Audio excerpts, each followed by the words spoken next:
신년 특별 기도회 우리 2일차 둘째 날입니다. 오늘 좀 부득이하게 날씨 관계로 교회에서 우리가 오늘 기도회 하지 못하고 같이 온라인으로 우리 함께 신년 둘째 날을 맞게 됐습니다. 함께 좀 기도하고 또 말씀 듣는 가운데 온라인이지만 하나님께서 이 한 해를 어떻게 우리에게 살아가기를 원하시는지 그 음성 듣고 하나님의 말씀대로 온전히 살아가기를 결단하는 오늘이 되기를 소망합니다. 지금 그 유튜브로도 라이브로 같이 나가고 있는데요. 혹시 화면을 좀 켜주실 수 있는 분들은 같이 화면 켜고요. 같이 기도하고 말씀 보겠습니다. 오늘 우리가 그 찬양을 같이 하지는 못할 것 같아요.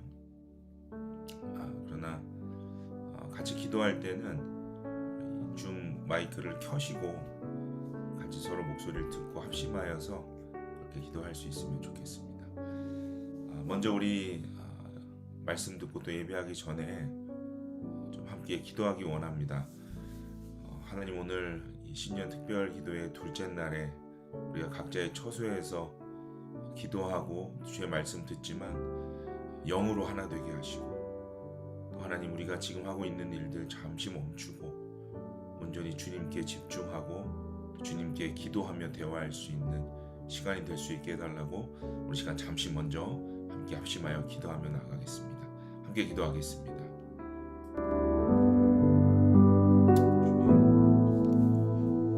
시간이 주님의 말씀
하나님께서 이 신년에 우리에게 기도하게 하시는 이유가 있을 것입니다. 무엇보다 우리 올해 한 해 우리에게 주시는 그 주제, 복음으로 살아내기 위해서 오늘 둘째 날로 복음을 일상에서 살아내기를 원하는 기도를 우리가 드릴 텐데, 하나님, 우리가 그저 교회 안의 신앙에서 멈추지 않고 오늘 말씀을 들을 때에 또 기도할 때에 우리의 삶의 일상이 주님이 원하시는 교회가 또 복음이 되게 해달라고, 또 온전히 오늘 주의 말씀 속에 우리가 결정해야 할 결단들이 하나하나 세워질 수 있도록 우리의 마음을 준비시켜 달라고 우리 한 번 더 합심하여 주님께 기도하겠습니다. 하나님, 한 번 더 주님 앞에 기도합니다. 주님, 우리가 주님 앞에서 결단해야 할 것들을 말씀하시고 계신데 주님, 그렇게 주님께서 우리에게 가르쳐 주시는데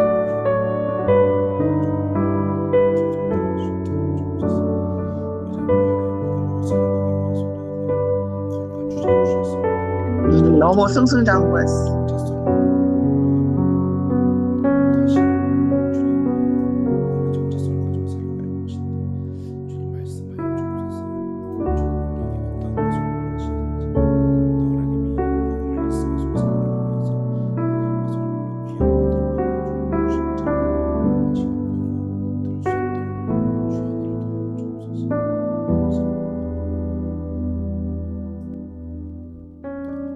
하나님, 이 시간 각자의 처소에서 우리가 주의 말씀을 듣고 주님의 음성에 귀 기울이기를 원합니다. 특별히 하나님, 하는 일을 잠시 멈추고 또 우리의 복잡한 생각들을 잠시 내려놓고 주님의 말씀과 또 주님과 대화하는 그 기도에 집중할 수 있게 하시고, 또 하나님, 이 시간을 얼마나 귀하게 우리와 교제하기 원하시는지를 우리가 마음껏 경험하는 저녁이 되게 하여 주옵소서. 특별히 복음으로 살아내라는 주님의 명령을 가지고 이 한 해를 시작합니다. 하나님 그저 교회 중심의 신앙이 아니라 오늘 주의 말씀 들을 때에 우리의 일상이 주 안에서 어떻게 복음으로 거듭나야 할지 하나하나 다시 깨달아 결단할 수 있는 은혜의 날이 되게 하여 주옵소서. 그렇게 이 시간 하나님 주의 말씀 가운데 성령으로 임하여 주옵소서. 살아계신 예수님의 이름으로 간절히 기도드립니다. 아멘. 네, 오늘 우리에게 주시는 하나님의 말씀 함께 보겠습니다. 오늘 주시는 말씀은 구약 미가서 6장 6절부터 8절까지 말씀입니다. 미가서 6장 6절부터 8절까지 말씀입니다.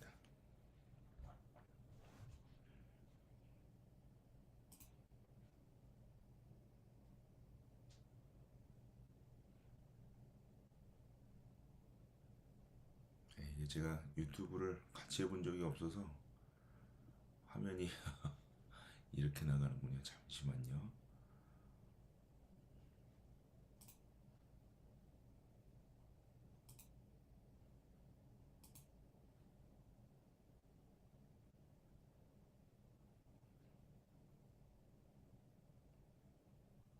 제가 이거 화면만 얼른 조정하고 같이 말씀 읽을게요.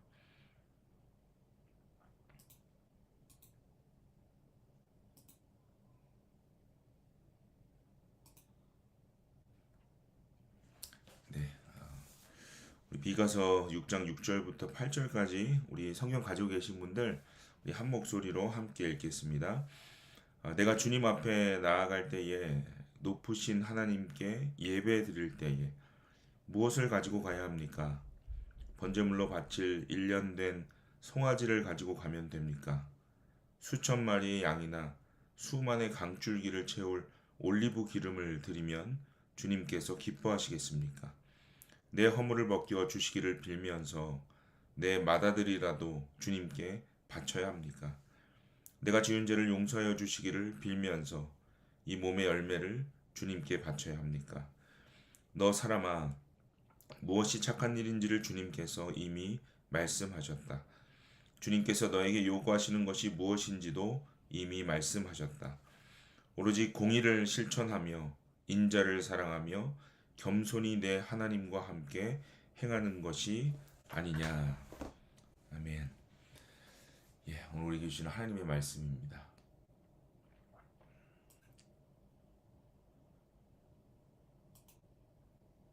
네. 이걸 제가 어떻게 하는지 잘 몰라서요. 이렇게 하는 게 맞는 것 같아요. 제가 우리에게 주신 비전인 이 복음을 살아내다라는 주제로 우리 신년 기도회를 계속 이어가고 있습니다. 먼저 제가 오늘 말씀 나누기 전에 중요한 광고 한 가지 드릴게요. 오늘 미리 연락드린 대로 그 프리징 레인 워닝이 있어서 오늘은 온라인으로 기도회를 드리고 있습니다. 특별히 각자 오늘 처소에서 예배를 드리는데 처소에서 드려진 예배와 기도에 특별한 하나님의 은혜와 기름 부으심이 있으시기를 간절히 기대하고 소망합니다. 그리고 또 한 가지 광고는요. 내일 이 마지막 우리 신년 기도회 3일차는 원래대로 교회에서 하도록 하겠습니다. 내일은 날씨가 괜찮아서요. 교회에서 예배를 드리고요. 어제 광고 드렸던 대로 내일은 우리 자녀들하고 같이 교회로 오셔서 자녀들은 우리 예배 시간에 차일드케어 하고요. 예배 마친 후에 우리 자녀들과 함께 제가 따로 정해놓은 방으로 기도 제목 가지고 함께 오시면 각 가정과 함께 제가 같이 기도하도록 하겠습니다. 우리 그 신년에 나눠드린 기도 제목표 거기에 적어 오신 분들 또 뭐 기도 못하신 분들 가지고 오셔서 저와 함께 기도하고요. 또 저도 1년 동안 여러분들 각 가정과 자녀들 기도 제목 가지고 저도 아내와 함께 1년 동안 계속 기도할 수 있는 그런 시간을 좀 갖도록 하겠습니다. 자, 오늘 말씀 보겠습니다. 오늘 이 신년 기도회 두 번째 날 우리 말씀을 보기에 앞서서 우리 어제 나눴던 말씀 먼저 복습하겠습니다. 어제 우리는 이 복음을 살아내기 위해서 가장 먼저 분명하게 해야 할 한 가지에 대해서 나누었었죠. 바로 우리의 정체성을 분명히 알고 있어야 한다는 것이죠. 예수 안에 살아가는 우리들은 하나님의 자녀라는 정체성을 잊지 않아야 해요. 이 정체성이 우리에게 있기 때문에 때로는 느리고 또 때로 조금 모자라더라도 우리는 다시 그리스도 안으로 들어가서 새로운 피조물이 될 수 있다라는 그 자격이 있다는 것을 우리가 어제 말씀을 통해 보았습니다. 그래서 이전 것이 아니라 주님이 이루신 새 것으로 변화될 수 있는 존재다라는 것을 어제 말씀하셨어요. 그렇게 지속적으로 내 생각과 변하지 않는 그 약함을 그리스도께 의탁하고 동시에 나 역시도 내가 해야 할 일을 감당해내는 것이 바로 그리스도 안에 살아가는 것이다 라고 나눴죠. 이 정체성이 이 복음을 살아내기 위한 가장 중요한 시작이 되어야 합니다. 그럼 오늘은요, 두 번째 시간으로 복음을 일상에서 살아내다 라는 주제로 말씀을 좀 함께 나눠보도록 하겠습니다. 여러분 신앙생활 하시면서 가끔 이런 생각 하실 때가 있죠. 내가 무엇을 드려야 하나님이 기뻐하실까? 이런 생각들을 할 때가 있어요. 제가 전에 한 성도님 몇 년 전이었던 것 같아요. 교제하는데 이런 이야기를 들었던 기억이 났어요. 교회 안에서 굉장히 봉사와 헌신으로 손에 꼽힐 만한 분이셨는데요. 어느 날 이분이 굉장히 충격적인 얼굴을 하고 저를 찾아오신 거예요. 그래서 상담을 좀 요청하셨는데 이런 말씀을 하시는 거예요. 목사님, 저는 교회에서 믿음으로 신앙생활 하고 있다고 그동안 생각했어요. 근데 제가 예배도 안 빠졌고 늘 봉사 열심히 하고 헌금 생활 철저히 했고 그러다가 내가 이런 직분도 받았는데 오늘날 우리 아이들이 저한테 이런 말을 하더라고요. 아빠, 저는 아빠가 교회에서처럼 집에서도 그렇게만 해주시면 좋겠어요. 이렇게 말을 하는데 그 말을 듣는 순간 마음이 그냥 철렁 내려앉는 것 같았습니다. 이런 얘기를 저한테 하셨던 거예요. 교회에서는 믿음 좋은 성도인데 집에서는 때로 화내는 남편이었고 때로는 무서운 아내였고 또 자녀들과 대화하지 않는 그런 부모였다는 것을 아이들을 통해서 듣게 된 거예요. 충격적인 거죠.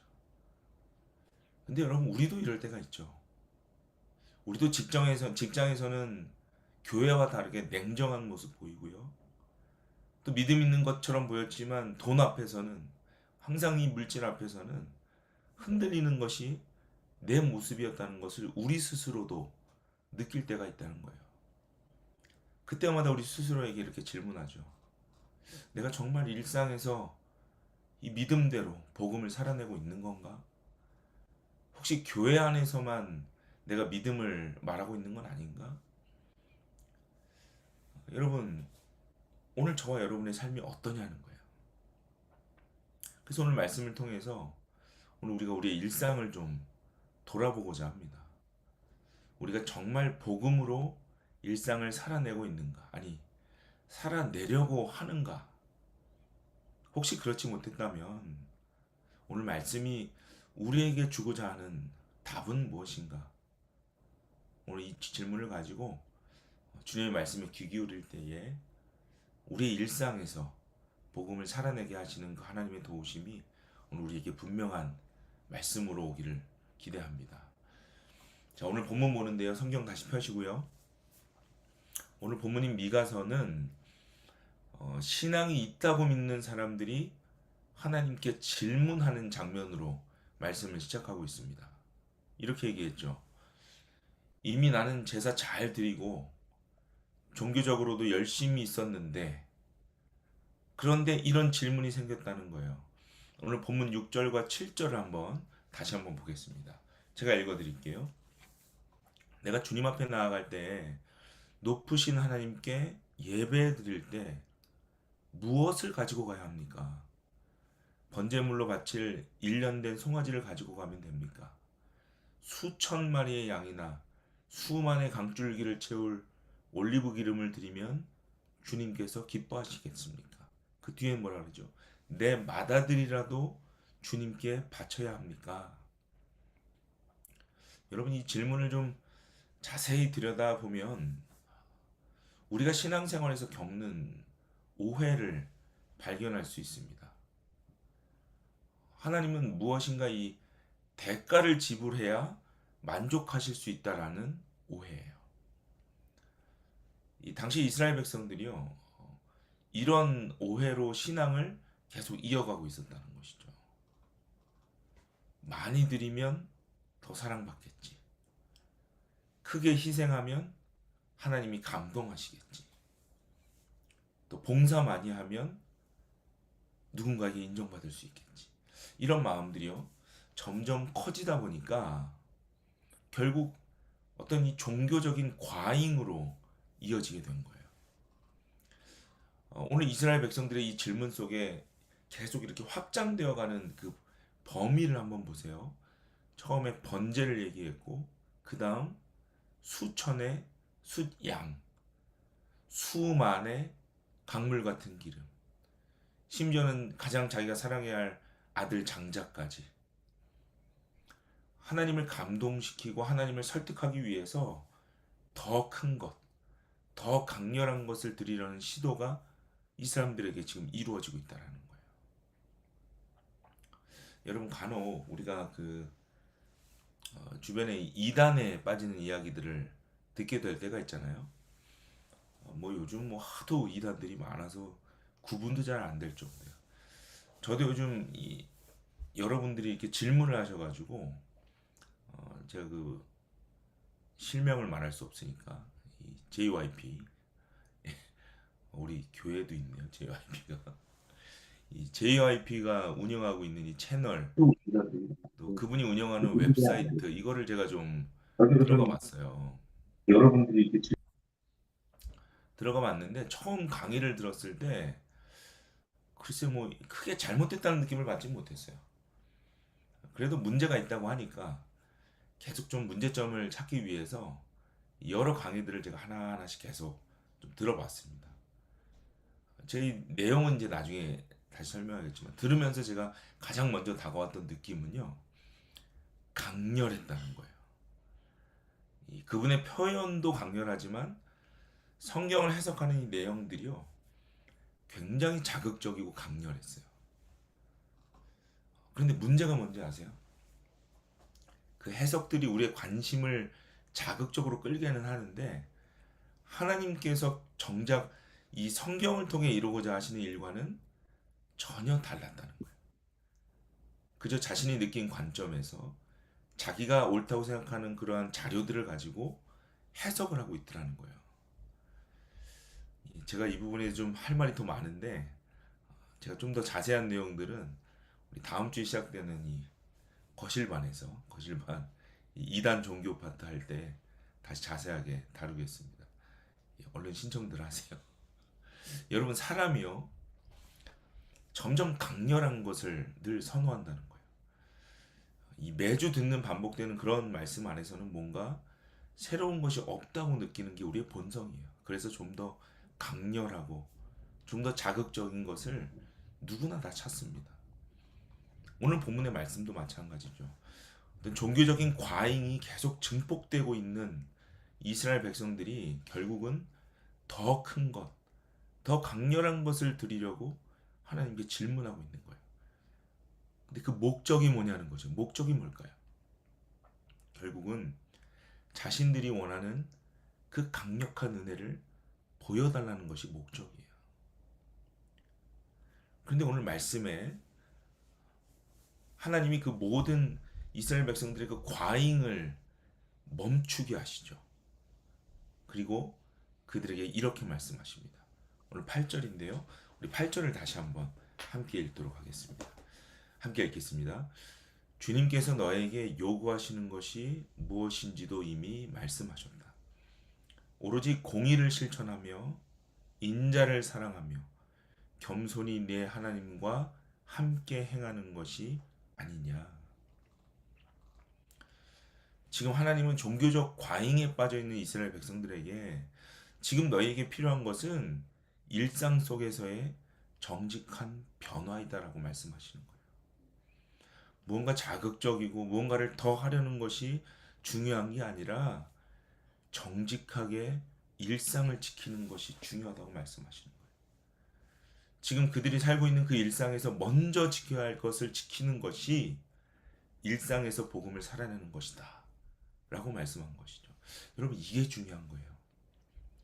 복음을 일상에서 살아내는 것이란 무언가 특별한 행동을 하는 것이 아니라 하나님께서 성경 전체를 통해서 부탁하신 그 일들을 하나하나 차분하게 이루어가는 것이라고 오늘 말씀하시는 거예요. 자, 그럼 구체적으로 좀 더 보겠습니다. 가장 먼저 공의를 실천하라고 하셨어요. 우리의 일상에서 공의를 실천해야 한다고 말씀하셨습니다. 여러분, 이 공의를 행하라는 말은요, 단순히 착하게 살라는 어떤 도덕적인 권유가 아닙니다. 이 성경에서 공의를 표현할 때 사용하는 단어가 이 미시파트라는 단어예요. 이 미시파트라는 단어는요, 단순히 옳고 그름을 구분하는 그런 수준으로 쓰여진 단어가 아닙니다. 미시파트란 억울한 사람이 없도록 바로잡아주고 약자가 손해보지 않도록 보호해주고 불의를 방치하지 않고 직접 개입해서 해결할 수 있는 그런 행동을 설명하는 단어예요. 그것이 바로 미시파트입니다. 그래서 이 공의를 실천하라는 오늘 말씀, 본문의 말씀은요, 내 기준대로 어떤 생각이나 정의를 내리는 그런 개념이 아니에요. 실제로 가난한 사람들을 돕고 약자의 편을 들어주고 끝까지 책임질 수 있는 마음을 가지고 살아가라는 것입니다. 이것이 복음을 일상으로 살아내는 거라는 거예요. 제가 오늘 낮에 우리 김은수 권사님하고 승기 형제님 같이 식사를 했는데, 식사하면서 이런 얘기를 좀 해주시더라고요. 전에 몬트리올에 계셨을 때 섬기셨던 그 교회 이야기를 잠깐 듣게 됐어요. 처음 그 교회 가셨을 때 지금 우리는 교회 저희들처럼 개척 수준이 아주 작은 공동체였다고 해요. 그런데 그 교회에 정말 이 마음을 다해서 섬기셨던 어른 권사님이 한 분 계셨던 거예요. 늘 그 누군가를 섬기는 것에 아주 진심으로 하셨던 분이셨는데, 이 권사님이요, 병으로 돌아가시게 됐다는 거죠. 교회에서 이제 장례를 준비하려고 이 권사님 형편을 좀 살피게 됐는데, 이 알고 보니까 이 장례조차 치를 수 없는 그런 형편이셨다는 것을 교회가 알게 된 거예요. 그동안 그런 안타까운 형편이었는데도 불구하고 항상 남을 먼저 생각하고 가난한 사람들에게 자신의 것을 나눈 그 권사님의 삶이었다는 것을 교회가 뒤늦게 알게 된 거예요. 결국 그렇게 교회가 그 사실에 감동해서요, 이 권사님의 장례를 십시일반으로 모아서 치르게 되었다고 해요. 그리고 이 교회가 그런 따뜻한 소문으로 인해서 굉장히 부흥을 했다고 합니다. 결국 이 몬트리올에서 가장 큰 한인 교회로 성장했다는 얘기를 제가 오늘 낮에 들었어요. 근데 여러분 보세요. 여기서 강조점은 부흥이 아니죠. 서로의 형편을 돌보았다는 것이에요. 권사님은 권사님대로, 또 사람들은, 또 교인들은 교인들대로 서로의 형편을 살폈다는 것이 핵심이에요. 여러분, 이것이 바로 오늘 말하는, 성경이 말하는 공의입니다. 그저 나 스스로 세운 잣대로 평가하고 그거 고쳐야 한다고 주장하는 게 공의가 아니라는 거예요. 우리가 사도행전 봤지만 초대교회 교인들이 자신의 것을 나누고 서로 말씀과 기도에 힘썼을 때 그들의 모습을 계속 지켜봤던 이들이요, 초대교회로 몰려오기 시작해요. 그때 그 장면을 이렇게 표현했습니다. 그래서 그들은 모든 사람에게서 호감을 샀다. 주님께서는 구원받는 사람을 날마다 더하여 주셨다. 여러분, 이것이 바로 공의로 세워지는 결과입니다. 가난한 사람들을 돕고 약자의 편을 들어주고 결국은 내가 끝까지 그것을 책임질 수 있는 마음을 가지고 살아가는 것, 그것이 바로 오늘 본문이 말하는 공의라는 거예요. 사랑하는 여러분, 우리는 교회와 또 우리의 삶의 일상이 이런 공의로 살아갈 수 있기를 바랍니다. 두 번째예요. 8절 보시면 두 번째로 인자를 사랑하라고 말씀하셨어요. 여러분 여기서 사용한 단어가 이 인자라는 단어가 잘 아시는 이 헤세드입니다. 그런데 이 헤세드라는 단어의 뜻이 결코 쉬운 뜻이 아니에요. 여러분 헤세드는요 언약에 기초한 포기하지 않는 하나님의 사랑 이러한 뜻을 표현한 단어입니다. 언약에 기초했다는 거예요. 하나님 사랑을 주셨는데 언약을 기초하여 주셨다는 거죠. 하나님께서 사람을 사랑하실 때 언약에 기초했다라는 게 무슨 말일까요? 주님이 주신 언약이 무엇입니까? 하나님의 언약의 궁극적인 목적은 자격 없는 사람도 또 여전히 죄 가운데 소망 없어 보이는 인생도 하나님께서 구원하시기 위해 당신의 계획 안에 넣으셨다는 것이 성경이 말하는 언약입니다. 여러분 인자를 사랑한다는 것은 사랑할 가치가 있는 사람만 사랑하는 게 아니에요. 사랑할 자격이 없는 사람도 사랑할 수 있어야 한다는 걸 말하는 거예요. 우리가 받은 그리스도의 사랑으로 인해서 변화된 우리가 그 사랑에 감격해서 도저히 사랑받을 자격 없어 보이는 그 사람에게 먼저 찾아가서 손을 내밀 수 있는 것이 바로 인자를 사랑하는 것입니다.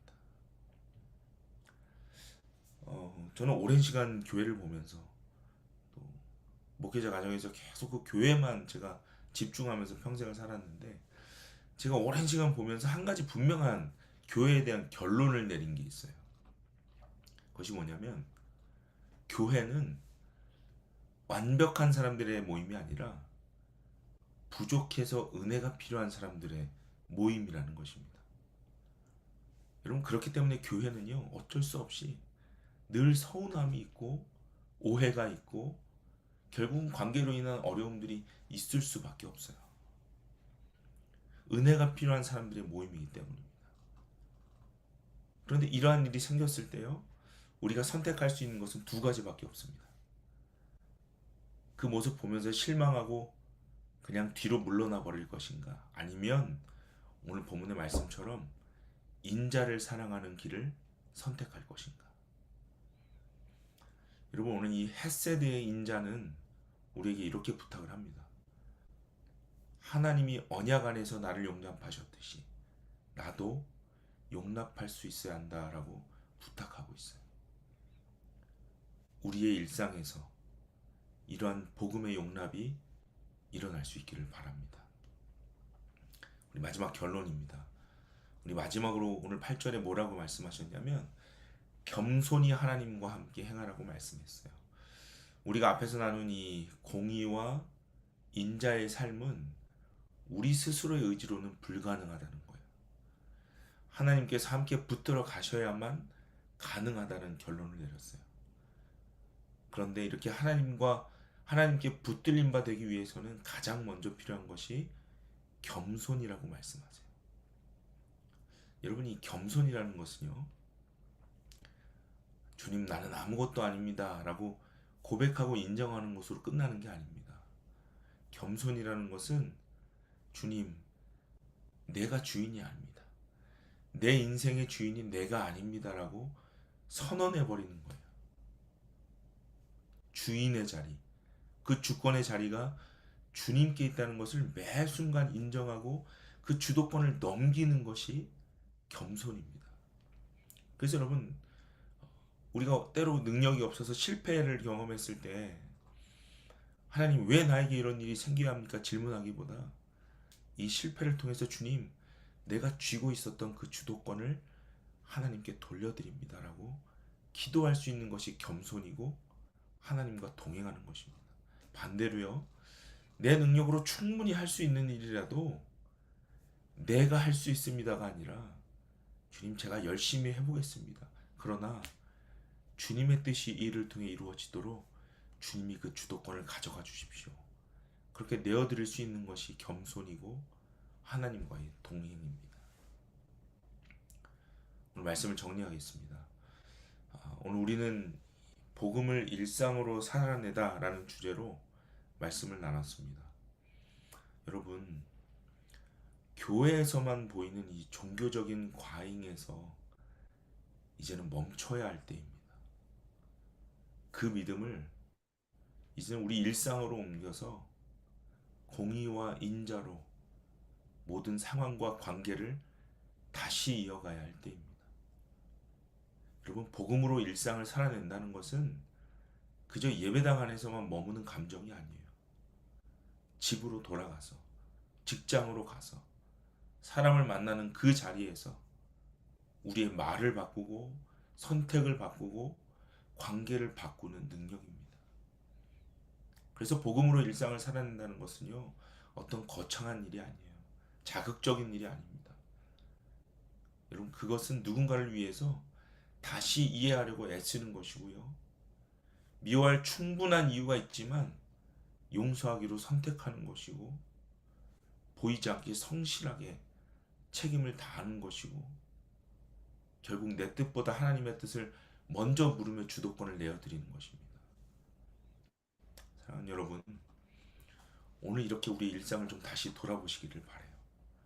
그리고 오늘 주신 말씀대로 내 안의 과잉을 잠시 내려놓고 주님께서 원하셨던 공의와 인자를 사랑하는 그 마음으로 우리의 일상을 하나하나 다시 수정해가는 저와 여러분이 될 수 있기를 간절히 소망합니다. 그렇게 오늘 함께 기도하면서 여러분 마음에 드는 회복해야 할 그 부분들을 주님 앞에 같이 기도하는 시간이 있기를 바랍니다. 우리 시간 좀 함께 기도할까요?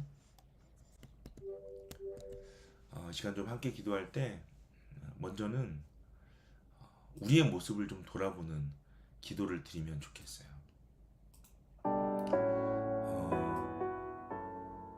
여러분, 오늘 이스라엘 백성들이 보였던 이 종교적인 과잉을 한번 생각해 보세요. 내 목적을 이루기 위해서 하나님께 이것도 하고 싶고 저것도 하고 싶고, 이걸 더 드리면 나에게 더 큰 응답을 주실까? 내가 조금 더 열심히 봉사하면 하나님이 내 뜻을 들어주실까? 이렇게 우리가 잘못 가고 있었던 종교적인 과잉을 우리가 이 시간 좀 돌아볼 수 있어야 합니다. 그리고 오늘 우리 이렇게 기도하겠습니다. 하나님, 내 안에 혹시 주님의 뜻과 전혀 상관없었던 종교적인 열심과 종교적인 과잉이 있었다면 주님 용서해 주십시오. 내가 주님의 뜻을 먼저 묻지 못하고 내 생각대로 그렇게 열심히 해냈던 것들이 있다면, 내 공허함을 채우기 위해서 그렇게 하나님 앞에 매달렸던 것이 있다면 오늘 주님 용서하시고 다시 주님의 뜻을 구할 수 있기를 원합니다. 종교적 과잉이 아닌 겸손하게 주님이 원하시는 그 뜻을 따라 하나하나 수정해 나아갈 수 있는 은혜를 달라고 우리 시간 먼저 우리 삶을 돌아보며 주님께 간절한 마음으로 이 시간 함께 기도하겠습니다. 하나님, 감사합니다. 내 안에 종교적인 과잉이 있지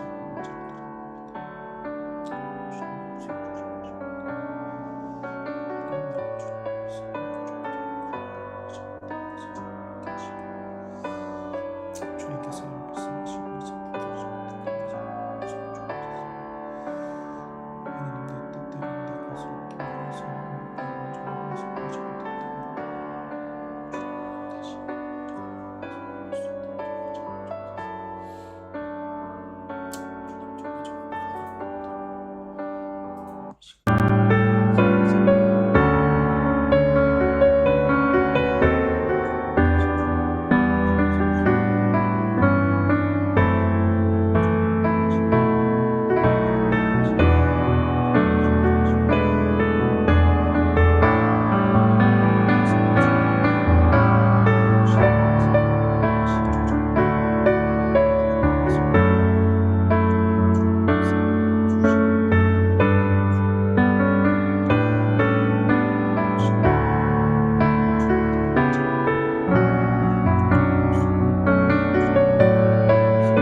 같이 우리 소리 들으면서 합심하며 기도하면 좋을 것 같아요. 부끄러워하지 마시고 제가 좀 마이크를 한 분 한 분 다 켜주시고 우리 함께 합심하여 좀 기도하겠습니다. 오늘 우리 하나님께서 복음으로 일상을 살아내기 위해서 주신 거룩한 도전과 방법이 있죠. 하나님 공의로 살아가는 것. 하나님 말씀하신 그 공의를 우리가 먼저 실천할 수 있기를 원합니다. 우리 주변에 약한 사람들, 도움이 필요한 사람들 그동안 내가 지나치고 모른 척 했다면, 그저 하나님 나 사는 것으로 바빠서 그렇게 살았다면 다시 내 안에 공의를 회복해 주십시오. 또 하나님, 내가 책임질 것에 대한 두려움이 있었다면 내가 빚진 자의 삶으로 살아가기 때문에, 예수 그리스도의 그 십자가의 구원의 빚진 자로 살아가기 때문에 이제는 나도 예수님처럼 책임질 수 있는 마음 주십시오. 지적하고 판단하는 것보다 먼저 책임지겠다라는 마음을 내게 주셔서, 특별히 교회 공동체 안에서 또 내가 하나님 함께 기도로 동역해야 할, 도와야 할 하나님 그 사람들을 보면서 정말 내가 이제는 공의의 삶을 내 일상에서 드러낼 수 있게 하여 주옵소서. 우리 한 번 더 그렇게 기도하죠. 하나님, 내 삶의 공의를 회복시켜 주십시오. 내 삶의 하나님의 마음을 회복시켜 주십시오. 우리 시간 함께 기도하겠습니다. 하나님, 시간을 다시 한번 내 안에 주님의 공의의 마음을 감사합니다. 늘 저희의 삶 속에서 우리의 삶을 돌아보면, 나의 삶을 돌아보면 주님, 공의로 다시 저의 기준대로 저희의 잣대대로 해 주시옵소서. 주님, 그 모든 것들을 다 나누고 삶을 살아갈 때 겸손, 아버지 다른 것이 아니라 하나님의 겸손으로 다른 것이 돌아가고 아니라 예수님께서 보이셨던 겸손으로 돌아가고 지금한테 할 수 없음을 고백하고 아버지 사랑을 정죄하지 않는 아버지 사랑으로 보지 않고 주님께서 사랑해야 될 대상으로 거주신 것을 아버지 그 주님의 눈으로 바라보게 하여 주시옵소서. 아버지 아버지 성취의 중심이 아닌 아버지 하나님께서 보내주신 사랑의 대상으로 그들을 바라보고 주님께서 하셨듯이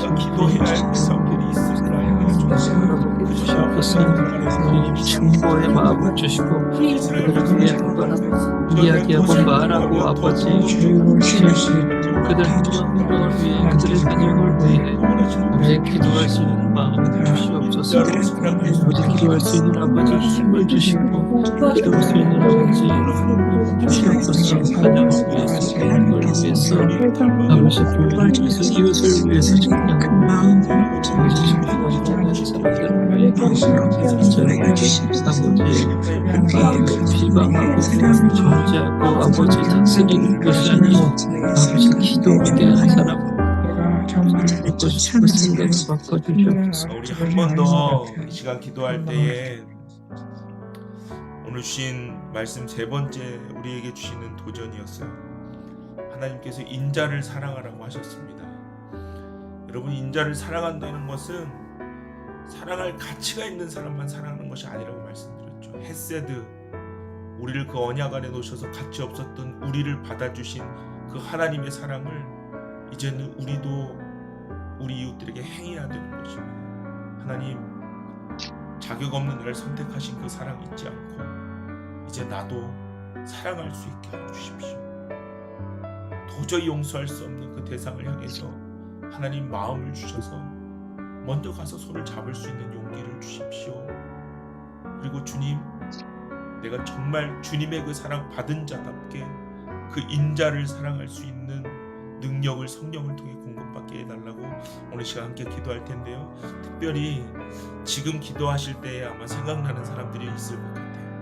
오늘은 좀 그분들을 위해서 집중해서 기도합시다. 하나님, 내가 이분들을 위해서 내가 먼저 사랑받은 자임을, 하나님 그 언약 안에 사랑받은 자임을 말씀해 주시고 이제는 사랑해야 함을 결단할 수 있게 해주십시오. 그 사람을 내가 축복합니다. 그 사람을 용납합니다. 주님, 그렇게 기도로 먼저 시작할 수 있게 하여 주옵소서. 우리 함께 다시 한번 기도하며 나아가겠습니다. 기도하겠습니다. 하나님,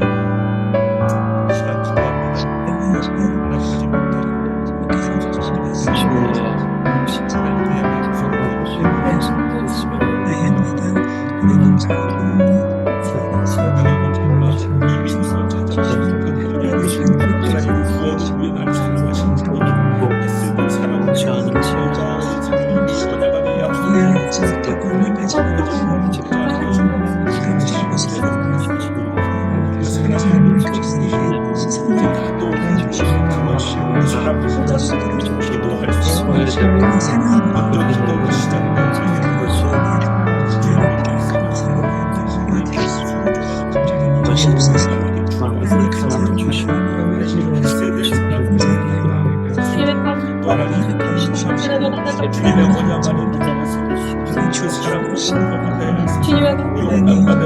아버지 하나님 주님의 감동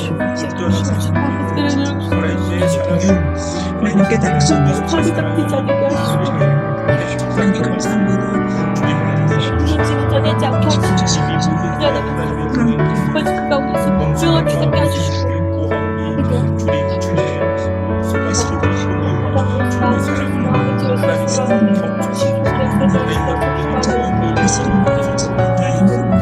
일상이 말로만 우리의 삶의 행동으로 이제 하나님을 드러나게 하시고 하나님 살아계심을